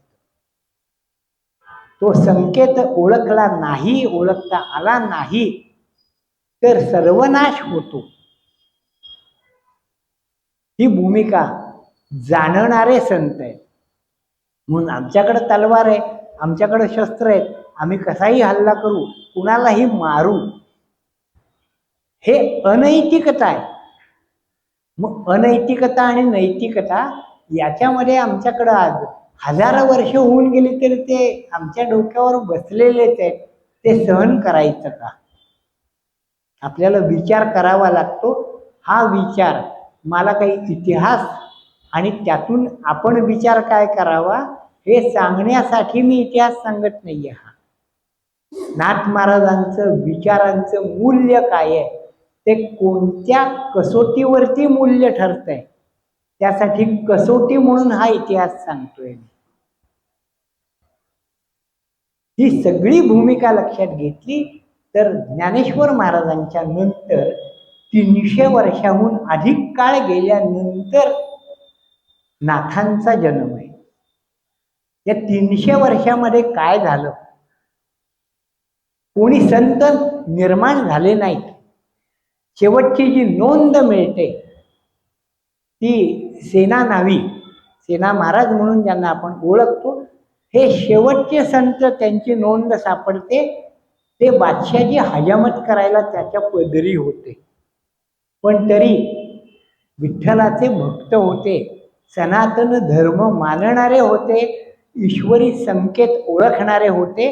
इथं उघड बोलून काही आपण प्रयोग करायला जाऊ तर अनेक निरपराधांचे प्राण घेतले जातील, अनेक स्त्रिया विटंबित होतील, धर्म वाटवला जाईल. हा संकेत ओळखून काळाची एक जी गरज आहे त्यावेळीची ही ओळखून त्यांनी समाज जागृतीचं यथाशक्ती काम केलं, पण शक्ती कमी पडली. त्यांच्या कार्याचं मूल्य यामुळं कमी होत नाही. संतांनी या प्रकारचं जागरण केलं, पण सेना महाराजांच्या नंतर जवळपास 150 वर्ष असे संत निपजले नाहीत. नाथ महाराजांपर्यंत मध्ये नाहीच असं नाही, काही होऊन गेले. नाथ महाराजांचे पणजोबा भानुदास महाराज हे संत साक्षात्कारीच होते. दामाजी पंत होते मंगळवेढ्याचे, किंवा नाथ महाराजांचे गुरु जनार्दन स्वामी, अशी काही मंडळी दिसतात आपल्याला नाथांच्या पूर्व काळातली. पण ती या यावनी सत्तेकडं नोकर म्हणून काम करत होती. उघडपणाने काही करता येईल अशी त्यांच्याकडे योजना नव्हती. विचारी होते, संयमी होते, ते संयम बाळगून होते. आपण अतिरेकी विचार केला तर हा विचार करणारे असे मारले जातील. संयमाने वागलं पाहिजे असा विचार करणारे आणि अंगात शक्ती असणारे क्षत्रिय पण होते. फार लांब जायचं कारण नाहीये. नाथ महाराजांच्या काळातच अनेक वीर योद्धे असे होते, पण ते सगळे त्या यावनी सत्तेची गुलामगिरी करण्यात अडकलेले होते. त्यांचे नोकर म्हणून काम करत होते आणि आपसात लढून मरत होते. हा विचार राजपुतानामधलं त्यांची सत्ता संपली. उत्तर भारत पूर्णपणाने यवनांच्या हातात गेला. तरी दक्षिण भारतामध्ये विजयनगरचं साम्राज्य होतं. कृष्णदेवराय वगैरे त्या काळातले जे राजे होते आणि त्या ठिकाणी विद्यारण्य स्वामींसारखे सद्गुरू होते, ज्ञान सांगणारे असे तत्वज्ञ होते, योग्य मार्गदर्शन करणारे होते आणि लढवय्ये असणारे वीर होते. त्यात विजयनगरच्या साम्राज्याचा प्रामुख्याने उल्लेख होतो. दक्षिण भारत हे तोपर्यंत शाबूत होतं. महाराष्ट्रावरती हल्ला झाला, इथल्या मूर्ती फोडल्या गेल्या, मंदिरं पाडली गेली, हजारो मंदिरं पाडली. पंढरपूरच्या पांडुरंगाची मूर्ती या विजयनगरच्या राजाने आपल्याकडे नेऊन ठेवली. माहिती आहे आपल्याला इतिहास हा. ती एकनाथ महाराजांच्या पंजोबांनी म्हणजे भानुदास महाराजांनी पुन्हा पंढरपुरामध्ये आणली, हेही आपल्याला माहिती आहे. पण ती विजयनगरचं साम्राज्य हे या यवनांशी एक लढत देऊ शकेल असं एक सशक्त साम्राज्य होतं. त्यांनी ती मूर्त आपल्याकडे नेली. इथं महाराष्ट्रामध्ये काय परिस्थिती असेल त्यावेळेला, असं 300 वर्षाहून अधिक काळ गेला. जे योद्धे होते ते या यवनांची गुलामगिरी करण्यात गुंतलेले होते. जे ब्राह्मण होते ते या यवनांच्या दरबारी सल्लागार म्हणून होते. जनार्दन स्वामी हे देवगिरी किल्ल्यावरती किल्लेदार म्हणून काम करत होते. दामाजी पंत हे कोणत्या एका गावाचं वतन सांभाळून होते. त्या गावातला सगळा काय जो सारा असेल तो गोळा करायचा आणि बादशाहाची दरबारी जमा करायचा. ही यावनी सत्ता आल्यावरती दुष्काळ पडला. दामाजी पंतांनी दुष्काळामध्ये ती कोठारं लुटली. आपल्याला कथा माहिती आहे, झाला महार पंढरीनाथ काय देवाची सांगू मात. त्या दामाजीची कथा माहिती आहे आपल्याला. पण ही दुष्काळाची झळ आणि अस्मानी आणि सुलतानी असं समर्थांनी त्याचं वर्णन पुढं केलंय. अस्मानी म्हणजे या प्रकारची दुष्काळ आणि अतिवृष्टी, आणि सुलतानी म्हणजे या प्रकारची यावनी सत्ता, त्यांचे अत्याचार यांनी सगळा समाज असा पिसून काढलेला होता. अत्यंत अगतिक झालेली लोक होती. अशा वेळेला कोणतंही धर्माचं तत्वज्ञान हे ऐकून घ्यायची माणसाची मनस्थिती नाहीये. आणि अशा वेळेला नाथ महाराजांचा जन्म आहे आणि त्यांनी जे कार्य केलं हे यामुळं विलक्षण ठरतं की ज्या काळामध्ये असं ऐकून घेणं हे सामान्य माणसाच्या मनोभूमिका तशी नव्हती. अंगामध्ये आपल्या काही सामर्थ्य आहे, आपणही काही प्रतिकार करावा अशी आपली स्वत्वाची काही जाणीव समाजामध्ये शिल्लक नव्हती. असा कुणी हल्ला आला, असे यवन कुणी आले की जे असेल ते देऊन टाकायचं. त्यांना फक्त संपत्ती नको असायची. त्यांचा मुख्य भाग जो होता तो मूर्ती फोडणे, मंदिरं पाडणे आणि स्त्रियांची अब्रू लुटणे, हे त्यांचं मुख्य. आणि हे सगळं झालं, याला प्रतिकार करतील त्यांना मारून टाकायचं. मग संपत्ती जाते कुठं? ती अनायसे आपलीच आहे. इतका सरळ विचार करून ते या प्रकाराने हल्ले करत होते. आणि आपल्या इथं षंडासारखे त्याला प्रतिकार न करता अगतिकपणाने त्यांच्या पुढं मानात झुकवत होते. ही परिस्थिती होती. नाथ महाराजांच्या विचाराचं मूल्य आता या कसोटीवरती आपल्याला लक्षात घ्यायचंय. अशी पार्श्वभूमी लक्षात घ्या. मग नाथ महाराज म्हणजे काय हे समजणं आणि त्यांचा एकूण भव्यता जी काही आहे ती समजणं हे आपल्याला शक्य होईल. नाहीतर नुसते नाथ महाराजांचे अभंग आहेत, गवळणी आहेत आणि त्यातून नाथ महाराज काही परमार्थ सांगतात, इतकं सांगून नाथ महाराजांचं तत्वज्ञान लक्षात येत नाही. ज्ञानेश्वरांनी घातलेला पाया, नामदेवरायांनी त्याचा विस्तार करण्याचा प्रयत्न जो केला तो, या सगळ्याचा विचार करावा लागतो. आणि आता या मंदिराला खांब देण्याचं काम नाथ महाराजांनी कसं केलं हे समजून घेणं म्हणजे मग नाथ महाराजांच्या विचाराचं चिंतन. इतकी व्यापक भूमिका यामागं आहे. नाथ महाराजांचे पंजोबा भानुदास महाराज, त्यांचे पुत्र चक्रपाणी, त्यांचे सुपुत्र सूर्यनारायण आणि सूर्यनारायण आणि रुक्मिणी यांचे पुत्र एकनाथ, अशी 4 पिढ्यांची एकनाथ महाराजांची माहिती आपल्याला उपलब्ध आहे. त्यापूर्वी कोणी भास्कर कुलकर्णी नावाचा एक पुरुष पैठणमध्ये आला आणि पैठणमधल्या या नाथ घराण्याचा तो मूळ पुरुष म्हणून एक ओळख असलेली सांगितली जाते. तो कुठून आला, मूळ कुठचा होता याची काही नोंद नाही. पण हा भास्कर कुलकर्णी, यावरून एकनाथ महाराज यांचं आडनाव कुलकर्णी होतं. ते देशस्थ ऋग्वेदी ब्राह्मण होते. त्यांचं गोत्र विश्वामित्र असं होतं. इतकी नोंद आपल्याला सापडते. या सर्व पार्श्वभूमीवरती हा विश्वामित्र गोत्रामधला एकनाथ, की ज्या विश्वामित्रांनी प्रभू रामचंद्रांना शस्त्रास्त्र विद्या शिकवली, असा हा विश्वामित्र परंपरेचा एकनाथ महाराष्ट्राला लाभला. त्यांनी काही आपल्याला शस्त्रविद्या नाही दिली, पण मंत्रविद्या मात्र दिली.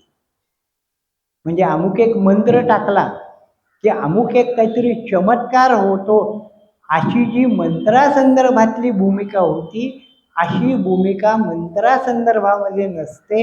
असे मंत्र नसतात.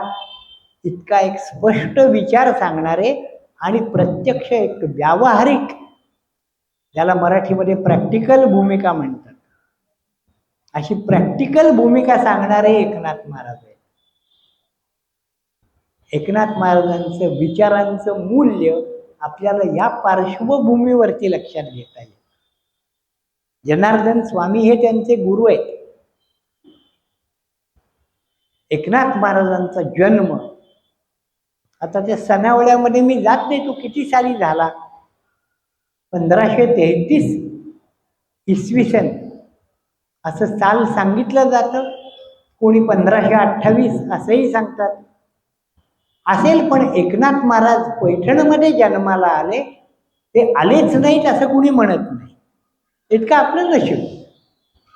एकनाथ महाराज जन्माला आले, मग ते कधी आले, 28 का 33 आले कधीतरी, आणि आले हे आपलं फार सद्भाग्य. म्हणून आज आपण इथं बसून त्यांचं चिंतन करू शकतोय. अशी एक परिस्थिती एकनाथ महाराजांच्यामुळं उत्पन्न झाली. ते एकनाथ महाराज ते जन्मापासूनच आध्यात्मिक विचारांचे होते. असं काही कोणी इतिहासकाराने काही नोंदी तपासून सांगण्याची गरज नाही. एकूण त्यांच्या जीवन कार्याचा विचार केला तर ते अवतारच होते असं आपल्याला मानावंच लागतं. आणि त्यांनी केलेलं अखेरचं कीर्तन, त्यातला जो मी एक प्रसंग सांगितला, ते नाथ महाराज स्वतः सांगतात या दृष्टीनं की असा धर्माचा लोप झाला, अधर्म सगळीकडं माजला, आणि यासाठी धर्मविचार काय आहे, धर्म कर्म काय आहे, हे लोकांना समजवण्यासाठी मी आलो. हे कधी ते जाताना सांगून जातात की यासाठी मी आलो होतो, हे कार्य करून मी चाललो. नाथ महाराजांच्या जीवनाचा विचार करताना त्याचं कार्य म्हणून आपल्याला विचार लक्षात घ्यावा लागतो. ही त्यांनी स्वतः सांगितलेली अगदी स्पष्ट अशी भूमिका आहे. संतांची भूमिका ही अशी व्यासपीठावरती बसून व्याख्यान देणे अशी कधीच नव्हती. आणि म्हणूनच मला अशा प्रकाराने उच्चासनावर बसून व्याख्यान देण्या अशी भूमिका आवडत नाही. म्हणजे मी संत आहे असं म्हणू नका कोणी, गैरसमज नको, आधीच सांगतो. पण नाथ महाराजांचा विचार करताना, त्याचा एक अंदाज घेताना या भूमिकेचा स्पर्श कुठेतरी होतो. समाजात मिसळून विचार सांगितला जावा असा वरच्या पातळीवरून विचार सांगून तो डोक्याच्या वरनं निघून जातो, तो अंतःकरणात शिरत नाही. यासाठी समाजात मिसळावं लागतं. आणि असे मिसळणारे एकनाथ महाराज होते, सर्व संत होते. संतांचं जीवन कार्य पाहताना त्यांची ही भूमिका आपल्याला लक्षात घ्यावी लागते. असेच नाथ महाराज, त्यांचे आई वडील फार लवकर गेले. आई वडिलांना त्यांनी पाहिलं, त्यांना आठवतात असं काही त्यांचा कुठं उल्लेख नाही. उलट नाथ महाराज जो उल्लेख करतात ते असा की माझा जन्म मूळ नक्षत्रावरती झाला आणि मी माझ्या आई वडिलांच्या मुळावरती आलो, अशी खंत नाथ महाराजांना होती. असं त्यांच्या वाङ्मयामध्ये त्यांनी जे वर्णन केलंय, स्वतःच्या जन्माविषयी त्यांनी जे सांगून ठेवलंय, त्यावरून आपल्याला अंदाज येतो त्यांचे आई वडील हे लहानपणी, त्यांच्या लहानपणी लवकर गेले. त्यांचा सांभाळ त्यांचे आजोबा चक्रपाणी यांनी केला. चक्रपाणी आणि त्यांची पत्नी सरस्वती या दोघांनी त्यांचा प्रतिपाळ केला. वयाच्या 6व्या वर्षी एकनाथ महाराजांची मुंज झाली. मुंज झाल्यानंतर पैठण सारख्या एका क्षेत्रामध्ये ते राहत असल्यामुळे वैदिक परंपरा, पैठणला दक्षिण काशी म्हणून ओळखलं जातं, ज्ञानदेवांना सुद्धा शुद्धीपत्र मागण्यासाठी पैठणला यावं लागलं. असं पैठण हे अत्यंत वैदिक परंपरेतलं श्रेष्ठ असं एक तीर्थक्षेत्र होतं. त्यामुळं साहजिकच एकनाथ महाराजांना लहान वयापासून या वैदिक संस्कृतीचा सर्व संस्कार झाला. वेदाध्ययन झालं, शास्त्रांचं अध्ययन झालं. पण एकनाथ महाराज हे भट भिक्षुकासारखे तितक्या विद्येवरती समाधान मानणारे नव्हते. नाथ महाराजांची भाषा आहे भट भिक्षुकांची, त्यांनी या दृष्टीने हेटाळणी केली आहे. ते पोट भरायची विद्या म्हणतात, मान्य नव्हती त्यांना.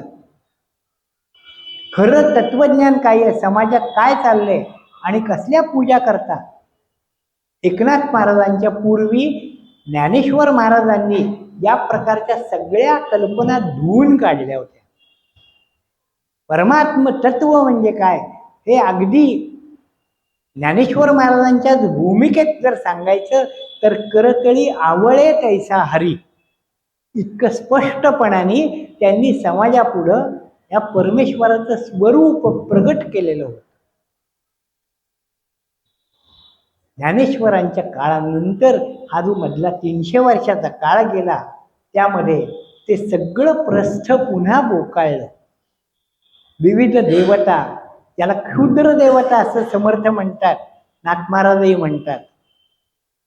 आश्चर्य वाटण्यासारखे काही काही नाथ महाराजांचे विचार आहेत यातले.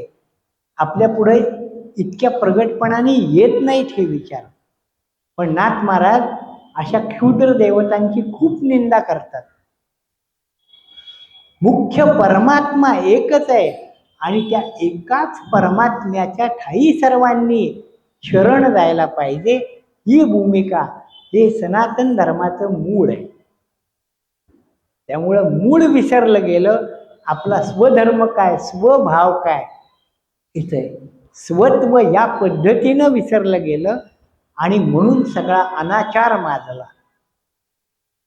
हे तत्वज्ञान सांगणं हे आवश्यक आहे असं त्यावेळेला त्या 8-10 वर्षाच्या एकनाथाला वाटलं आणि म्हणून त्यांनी चौकशी केली की असा कोण अधिकारी आहे.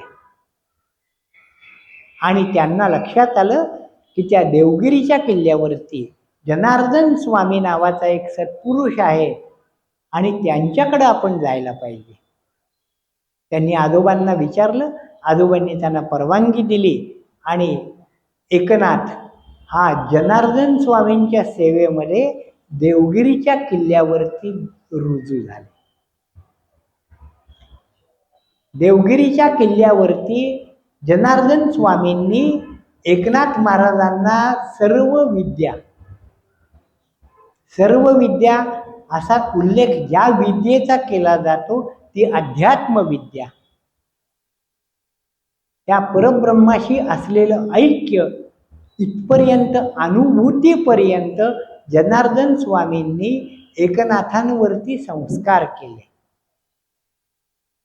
आता हे सगळी भाषा मी वापरतोय ते परब्रह्म तत्व असं संस्कार्य आहे का, विकार्य आहे का वगैरे वेदांताची भूमिका आता काहीही इथं बोलणार नाहीये. ती या ठिकाणी अप्रस्तुत आहे. कारण या ठिकाणी जो विचार मी मांडतोय तो पूर्ण व्यवहाराला धरून संतांनी जे कार्य केलं त्या भूमिकेतून मांडतोय. म्हणून आत्ता तरी मी या वैदिक कोणत्याही वेदांताच्या भूमिकेचा उल्लेख करणार नाही. पण मूळ परंपरा तिथून आहे म्हणून फक्त इथे उल्लेख केला, बाकी त्याचं स्पष्टीकरण आत्ता काही नाही. त्यासाठी जनार्दन स्वामी हे नाथ महाराजांचे गुरु म्हणून मान्यता पावले. जनार्दन स्वामींचे 100च्या जवळपास अभंग रचना उपलब्ध आहे. पण ती अभंग रचना जर पाहिली तर ती एकनाथ महाराज आणि जनार्दन स्वामी यांच्यात काही संवाद चालू असावा अशा संवादाच्या स्वरूपात आहे. स्वतंत्र काही असा उपदेश केलाय त्यांनी असे अभंग फार थोडे आहेत. कदाचित अनेक असतील पण ते काळाच्या ओघामध्ये लुप्त झाले असतील. त्याचं संरक्षण व्हावं, संवर्धन व्हावं अशी परिस्थिती त्या काळी नव्हती. पण जितकं उपलब्ध आहे त्यातून आपल्याला नाथ महाराजांचा अधिकार कळतो. आणि नाथ महाराजांनी सगळ्यात महत्त्वाचं जर कोणतं कार्य केलं असेल तर ज्ञानेश्वरी एकनाथ महाराजांना पूर्णपणाने जनार्दन स्वामींनी शिकवली. हे जनार्दन स्वामींचे एकनाथांवर नव्हे, हे तुमच्या आमच्यावर झालेले उपकार आहेत. नाथ महाराजांनी ज्ञानेश्वरीची प्रत जी शुद्ध केली ती त्यांच्या गुरुची आज्ञा म्हणून केली गेली. ते संस्कार जनार्दन स्वामींच्याकडून नाथ महाराजांना प्राप्त होते. त्यामुळं मूळ ज्ञानेश्वरी काय आहे हे नाथांना पूर्णपणाने अवगत होतं. ते बुद्धिमत्तेनं कुशाग्र होते, स्मरणशक्ती अफाट होती. त्यामुळं ते एकपाठी होते असं काही वेगळा उल्लेख करणं आवश्यक नाही. जनार्दन स्वामींनी सांगावं आणि नाथ महाराजांनी ते ग्रहण करावं. असं करताना शूलभंजन पर्वतावरती एक दिवस जनार्दन स्वामी नाथ महाराजांना घेऊन गेले. नाथ महाराज 12-13 वर्षाचे असतील, फार काही वय मोठं नव्हतं. त्या ठिकाणी जनार्दन स्वामी आणि नाथ महाराज त्या पर्वतावर बसलेत. तितक्यात तिथे एक मलंग आला, फकीर आला, मुस्लिम वेशामध्ये, हातामध्ये ते मोरपिसांचा तो झाडू, एक तो काळा कटोरा, ती कफनी जी काय त्यांची घालतात तशा पद्धतीची घातलेली, डोक्याला ते मुंडाचं बांधलेलं, दाढी वगैरे, अशा वेशातला मलंग फकीर आला. नाथ महाराज बसलेले बघतायत. जनार्दन स्वामी उठले, त्यांनी त्या मलंगाला साष्टांग दंडवत घातला. नाथ महाराजांना आश्चर्य वाटलं की यवनाच्या पुढे असे कसे दंडवत घालतात. नंतर त्या दोघांच्यात काही संवाद झाला. नाथ महाराजांना तो काही कळला नाही. ते काही अंतर बोलत नाथ महाराजांपासून दूर गेले. त्या मलंग फकीराबरोबर एक कुत्री होती. ती कुत्री मागं मागं त्यांच्या गेली. मग त्या फकीर आणखीन जनार्दन स्वामींमध्ये काही संवाद झाला. जनार्दन स्वामींनी तो फकीराचा कटोरा घेतला आणि त्या कुत्रीची धार काढली, दूध काढलं. त्या फकीराने काही भाकरीचे तुकडे आणलेले होते, ते त्या कुत्रीच्या दुधामध्ये कालवले, कुस्करले आणि तो फकीर आणि जनार्दन स्वामी यांनी एका कटोऱ्यात दोघांनी अन्न खाल्लं. एकनाथ महाराजांच्या दृष्टीनं जनार्दन स्वामी वाटले, मुस्लिम झाले. एकनाथ महाराजांना फार वाईट वाटलं, अरे हा आपण कुठला गुरु केला, चुकलो तर नाही ना आपण. पण नाथ महाराज आहेत, संयमी आहेत. येतानाच ते शांती ब्रह्म घेऊनच आलेले, या रूपानेच आलेले आहेत. जेवण झालं त्या दोघांचं. तो कटोरा त्यांनी नाथ महाराजांच्या हातात दिला आणि सांगितलं, साफ करून ये, धुवून आण तिथनं पाण्यातनं.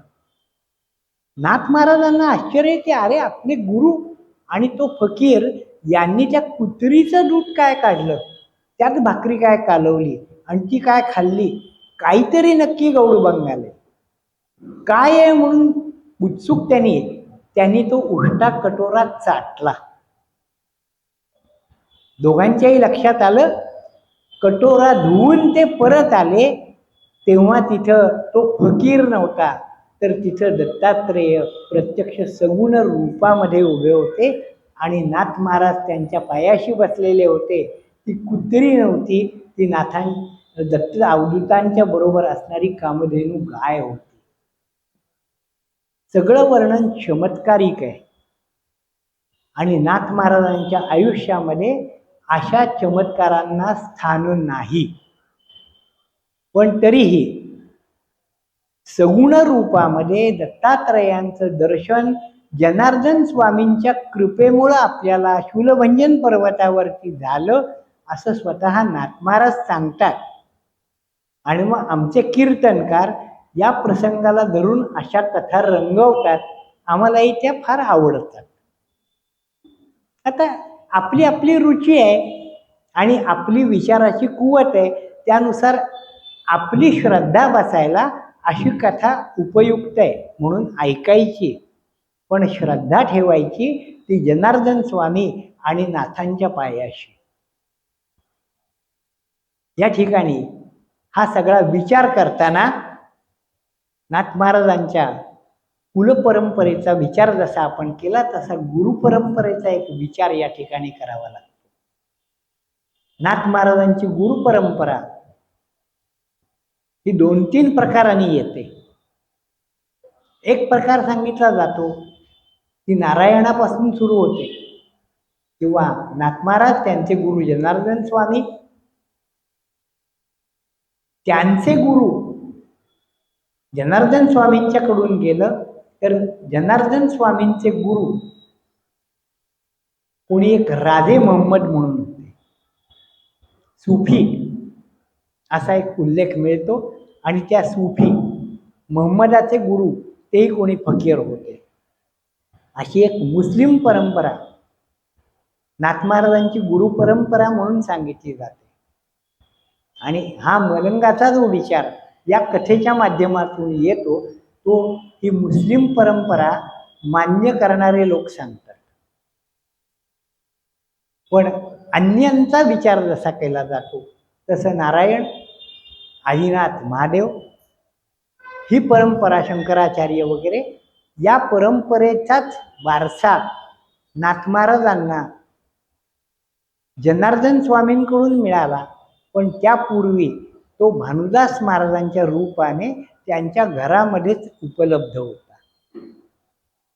ही परंपरा ही आपल्याकडं मान्य होणारी नारायणी विचाराची परंपरा किंवा आदिनाथ विचाराची परंपरा म्हणून ओळखली जाते.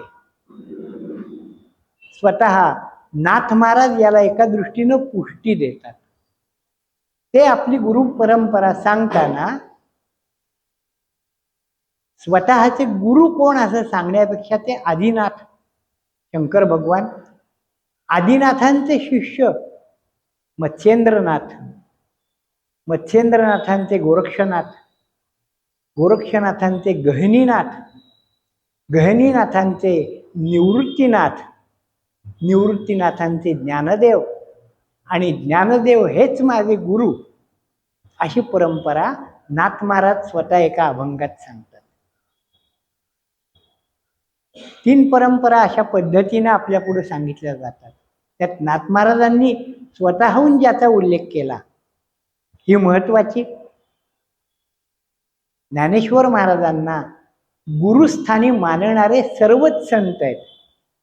ज्ञानियांचा राजा गुरु महाराव म्हणती ज्ञानदेव तुम्हायचे असं तुकोबाई बोलतात.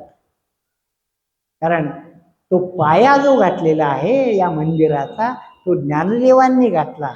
त्यामुळं ज्ञानदेव हे गुरुपरंपरेचे मुख्य आद्य असं मानलं जातं आणि ते योग्य आहे. नामदेवरायांनीही ज्ञानदेवांनाच गुरु मानलेलं आहे. मग चोखोबा वगैरे त्यांचे शिष्य आहेत अन्य काही नामदेवरायांनी, पण हे सर्व त्या परंपरेमधले आहेत. ज्ञानेश्वरी ही ज्ञानेश्वर महाराजांच्या नंतरच्या काळामध्ये विकृत झालेली होती. ज्ञानेश्वरांची समाधी कुठे आहे माहिती नव्हतं. एकनाथ महाराजांनी ज्ञानदेवांची गुरुपरंपरा सांगताना या सर्वाचा विचार लक्षात घेऊन आपण ही भूमिका लक्षात घेतली पाहिजे. पण त्यापूर्वी ज्ञानेश्वरीकडे वळण्यापूर्वी जनार्दन स्वामी आणि या पद्धतीनं दत्तावधूतात यांची एक भेट झाली. मग जनार्दन स्वामी एकनाथ महाराज जसे एका जनार्दनी असं आपलं नाव लावतात तसं रामजनार्दनी आणि जनी जनार्दनी असे नाव लावणारे अन्य 2 शिष्य जनार्दन स्वामींचे. असे अन्यही काही असतील पण या 3 जणांची काही रचना आपल्याला उपलब्ध आहे. जनी जनार्दन अशी रचना आपल्याकडे मिळते, रामजनार्दन अशी आपल्याकडे मिळते. या 3 आणि अन्य काही शिष्य असतील तर त्या शिष्यांना घेऊन जनार्दन स्वामींनी काही तीर्थयात्रा केली असा उल्लेख मिळतो. जनार्दन स्वामींना स्वतःला त्र्यंबकेश्वरला जायचं होतं. त्र्यंबकेश्वरचा उल्लेख या ठिकाणी मुद्दाम करतो. त्र्यंबकेश्वर हे मंदिर त्या यावनांनी भ्रष्ट केलेलं मंदिर होतं. ते मंदिर पाडून टाकलेलं होतं. त्या मंदिराची पुनर्स्थापना ही शिवाजी महाराजांनी केली. त्यांच्या प्रेरणेने त्र्यंबकेश्वराचं मंदिर 12 ज्योतिर्लिंगामधलं जे स्थान आहे ते मंदिर छत्रपती शिवाजी महाराजांच्या प्रेरणेने उभं राहिलं. तुम्ही आमची मंदिरं पाडलीत तर तिथं तुमची मशीद असेल तर ती पाडून आम्ही पुन्हा मंदिर बांधू अशी विचारसरणी छत्रपती शिवाजी महाराजांनी आपल्याला दिलेली आहे. आपलं राम मंदिर त्या विचारातून उभं राहिलेलं आहे. ही परंपरा आहे आपल्याकडे. तर त्र्यंबकेश्वरला जाणं हे जनार्दन स्वामींचं उद्दिष्ट का होतं? शिवाजी महाराजांच्या या कार्यामागं जनार्दन स्वामी आणि एकनाथ महाराजांची प्रेरणा निश्चितपणाने आहे असं आपल्याला अशा काही प्रसंगांमधून मान्य करावं लागतं. नाथ महाराज हा या मंदिराचा स्तंभ म्हणून विचार करताना तो आधार किती मोठा आहे, त्यातून पुढं काय कार्य निर्माण झालं, हे हिंदवी स्वराज्य निर्माण झालं, यामागची मूळ प्रेरणा ही एकनाथ स्वामी जनार्दन स्वामी म्हणजे या सनातन वैदिक परंपरेचा स्तंभ आहे. अशी आपल्याला नाथचरित्राचा विचार करताना ही संगती जुळवून घ्यावी लागते. तीर्थयात्रा करताना नाशिक जवळच्या चांदवड या गावी कोणी एक वैदिक होते. ते भागवतावरती प्रवचन करायचे आणि ते भागवतावरचं प्रवचन या जनार्दन स्वामींसह असणाऱ्या शिष्यांनी त्या ठिकाणी ऐकलं आणि ते प्रवचन ऐकल्यापासून नाथ महाराजांच्या डोक्यात कदाचित भागवत बसलेलं असावं. कारण त्यानंतर हे जे काही त्यांच्याबरोबर त्यांचे मित्रपरिवार होते, जनार्दन स्वामींचे शिष्य, यांच्याबरोबर त्यांची जी काही चर्चा चालू असायची, या चर्चेमध्ये एकनाथ महाराजांनी चतुश्लोक भागवतावरती चर्चा केली. ती चर्चा जनार्दन स्वामींच्या कानी गेली आणि जनार्दन स्वामींनी त्यांना सांगितलं की तू चतुश्लोक भागवतावरती काही लिही, काही ओवीबद्ध भाष्य कर. श्रीमद भागवत महापुराणामध्ये चतुश्लोक भागवत हे द्वितीय स्कंदामध्ये आलेलं एक प्रकरण आहे. 4 श्लोकामध्ये भागवत हे प्रत्यक्ष नारायणाने ब्रह्मदेवाला सांगितलं अशी कथा त्यामध्ये येते. ब्रह्मदेवाला निर्माण केलं. आपण कोण आहे त्याला कळेना. पाहावं तिकडं पाणीच पाणी असा तो पाण्यामध्ये एकटाच एका कमळामध्ये उत्पन्न झालेला ब्रह्मदेव.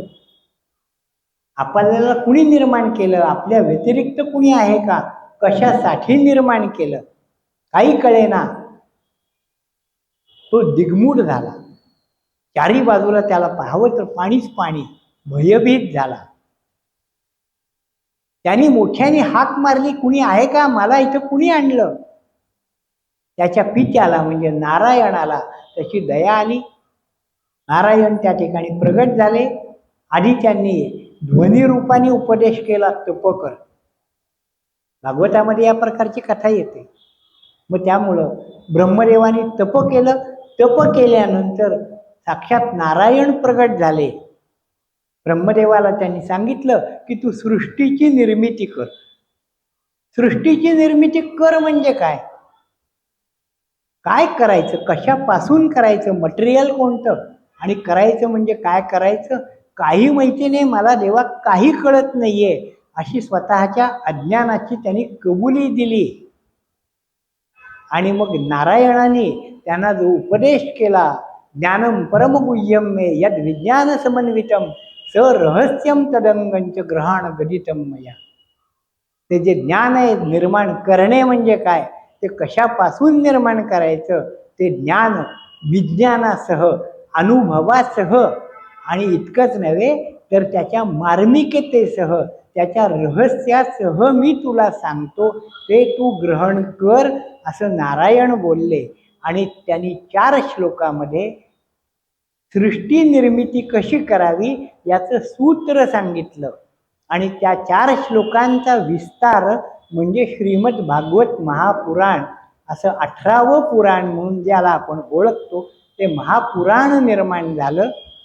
ते पुढे व्यासांनी निर्माण केलं. पण असं जे त्या महापुराणाचं मूळ असणारं चतुश्लोक भागवत, यावरती भाष्य लिहिणं म्हणजे पूर्ण भागवतावरच भाष्य. इतकं खरं तर चिंतन त्या 4 श्लोकांमध्ये आहे. आणि हे तत्वज्ञान उलगडून दाखवण्यासाठी नाथ महाराजांनी सुमारे 1100 ओव्यांमध्ये 4 श्लोकांवर भाष्य लिहिलेलं आहे. ग्रंथ प्रसिद्ध आहे. त्यावरती विवरण कुणी केलेलं नाही, मूळ ओवी स्वरूपामध्ये आहे. नाट्यसंपदा मुंबईचे प्रभाकर पणशीकर आपल्याला सर्वांना माहिती आहे. तो मी नव्हेच मधला तो लखोबा. पण प्रभाकर पणशीकरांचे धाकटे बंधू दाजी पणशीकर हे या अध्यात्मामध्ये एक विचार करणारे, चिंतन करणारे असे जाणकार होते. या दाजी पणशीकरांनी संपादित केलेले नाथांचे काही अप्रसिद्ध झालेले प्रकरणं आहेत. त्यामध्ये चतुश्लोक भागवत हे दाजी पणशीकरांनी प्रसिद्ध केलेलं आहे. काही साहित्याचा विचार आहे, आपण तो उद्या परवा काही करण्याचा विचार करू. पण हा पहिला ग्रंथ चतुश्लोक भागवत हा आपले श्रीगुरु जनार्दन स्वामी यांच्या आज्ञेवरून नाथ महाराजांनी त्र्यंबकेश्वर इथं लिहून पूर्ण केला. या दृष्टीनं ग्रंथनिर्मितीची परंपरा ही जनार्दन स्वामींकडूनच नाथ महाराजांची आलेली आहे. त्याला पिढीजात वारसा म्हणून भानुदास महाराज यांचा विचार इथं येतो, कारण भानुदास महाराजांच्या रचना बऱ्यापैकी उपलब्ध आहेत. त्यामध्ये काही चरित्र आहेत. एक सावतामाळी किंवा ज्ञानेश्वर नामदेव यांच्या समकालीन होऊन गेलेले सावतामाळी, या सावतामाळींचं चरित्र सांगताना या भानुदास महाराजांनी एक कूर्मदासाचं चरित्र सांगितलंय. ते काही प्रसिद्ध संत नाहीये, पण पंढरपूरच्या जवळ आरणभेंडी म्हणून जे सावतामाळींचं गाव आहे, त्या सावतामाळींच्या गावाच्या जवळच असणाऱ्या एका छोट्या गावामध्ये किंवा एका वस्तीमध्ये हात आणि पाय नसणारा एक पुरुष होता.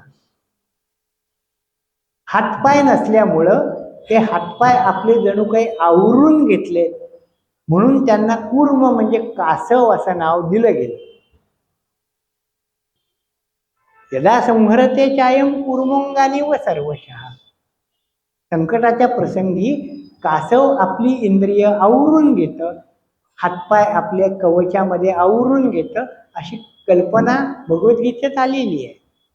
आणि तेच रूप या कूर्मदासांच्या बाबतीत वापरलं गेलं, म्हणून त्यांना कूर्मदास, त्यांचं पाळण्याचं नाव काय होतं माहिती नाही, पण या त्यांच्या एकूण देहस्थितीवरून त्यांना कूर्मदास असं नाव दिलं गेलं. त्या कूर्मदासांना भेटण्यासाठी पांडुरंग आले आणि पांडुरंग आणि कूर्मदास यांचा संवाद असं भानुदास महाराजांनी सावतामाळी आणि कूर्मदासांचं चरित्र सांगितलंय.